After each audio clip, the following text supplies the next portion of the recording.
Ang sabi nila, kapag naghanap ka ng multo, siguraduhin mong handa kang makita hindi lang ang kababalaghan, kundi pati ang katotohanang matagal mo nang tinatago.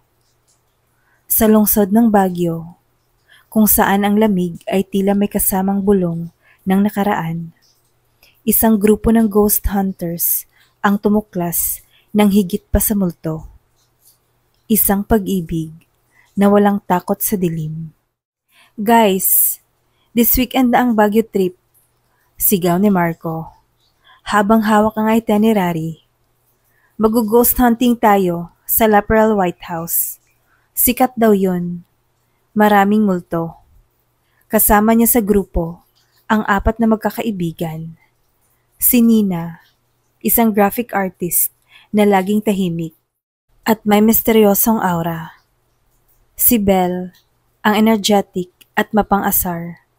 Si Renz at si Camille, ang magjowang adventurous.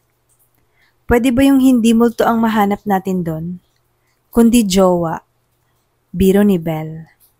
Tumawa ang lahat, maliban kay Nina, na nakatitig lang sa cellphone niya. May pupunta rin pala na bagong kasama, dagdag ni Marco. Friend ng kapatid ko, mahilig daw sa horror, si Andy. Pagdating sa Baguio, sinalubong sila ng malamig na hangin at mabangong amoy ng pine trees. Sa Cafe by the Ruins, sila nag-meet ni Andy. Hi, ako nga pala si Andy. Wika ng dalaga habang tinanggal ang kanyang shades. Maikli ang buhok, may nose ring, at may lakas ng dating. Napatitig si Nina at saglit na parang huminto ang mundo. Hi, Nina, sagot niya. At sa unang pagkakataon, nakita siyang ngumiti ng buong grupo. Kinabukasan, nagpunta sila sa Laperal White House. Masasabi mong cinematic ang dating. Makulimlim ang langit, umuugong ang hangin, at tila nanonood ang katahimikan. Bitbit nila ang kanilang cameras at EMF detectors. Pagkapasok nila, nagkatinginan sina Nina at Andy.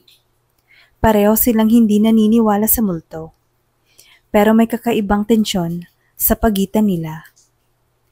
Habang naglalakad sa lumang bahay, biglang napunde ang ilaw sa hallway. Shit! Sigaw ni Belle. May gumalaw sa likod ko. Sabay-sabay silang nagtakbuhan, pabalik sa sala. Pero si Nina at Andy ay naiwan. Andy? Tawag ni Nina. Nandito ako. Sagot ng isa. Sa dilim, nagkabanggaan sila. Harap sa harap, malapit ang mukha. Grabe, ang bilis ng tibok ng puso ko. Bulong ni Andy. Takot ka ba? Tanong ni Nina. Hindi. Dahil ikaw ang katabi ko. Saglit na katahimikan. Tumawa si Nina. Kinikilig. Sa unang pagkakataon, may nagpalambot sa kanyang pusong sanay nang magtago.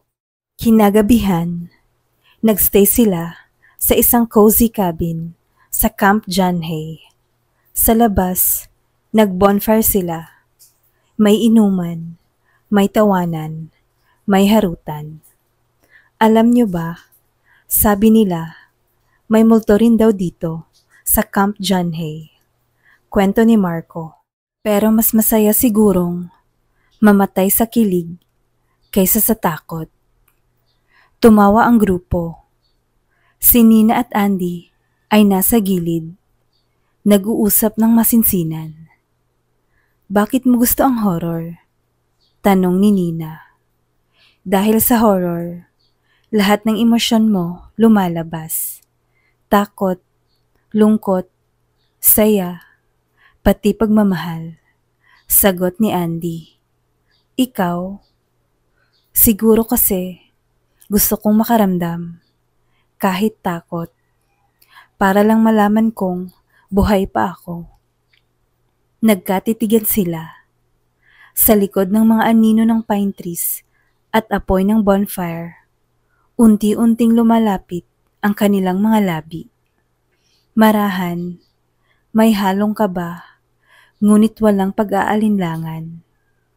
At nang maglapat ang kanilang mga labi, tila tumigil ang mundo. Walang multo, walang iba, sila lang. Kinabukasan, bumalik sila sa Laperal House para tapusin ang documentation. Pero may kakaibang nangyari. Nakakita sila ng lumang picture frame na may litrato ng dalawang babaeng magkayakap. Mukhang couple sila, sabi ni Andy habang hawak ang frame. Sa likod nito may nakasulat, "Kahit sa dilim, pipiliin pa rin kitang mahalin." Biglang tumunog ang EMF detector. Tumataas, pero sa halip na matakot, napangiti si Nina. Siguro, hindi lang tayo ang minahal sa lugar na to. Habang palubog ang araw, lumabas sila sa harap ng haunted house. Tinatanaw ang kalangitan na unti-unting nilulunod ng dilim. Ang ganda ng Baguio sa ganitong oras, ani Andy. Mas gumanda mula nung dumating ka, sagot ni Nina. Bumalik sila sa cabin. Sa labas, umuulan. Sa loob, tahimik. Nagkukwentuhan ang lahat. Pero sina Nina at Andy ay nasa loob ng isang kwarto, magkatabi sa kama. Gusto kitang tanungin, bulong ni Andy. Ano yon? May multo ba sa puso mo? Yung hindi mo pa ma-let go? Napatitig si Nina sa kisame. Oo, pero unti-unti na siyang nawawala dahil sa'yo. Humiga si Andy sa tabi niya. Pwede bang ako na lang ang multong hindi mo makakalimutan? Tumawa si Nina. Pwede. Basta, ikaw na rin ang dahilan kung bakit ako naniniwala ulit sa pag-ibig. Naglapit ang kanilang muka at muli silang naghalikan. Mas matagal, mas totoo, mas puno ng damdamin. Sa pagitan ng lagim at lamig, nahanap nila ang init ng isa't isa. Hindi nila nakita ang multo sa Baguio, pero may naramdaman silang presensya. Hindi ng mga espiritu ng nakaraan, kundi ng posibilidad ng bagong simula.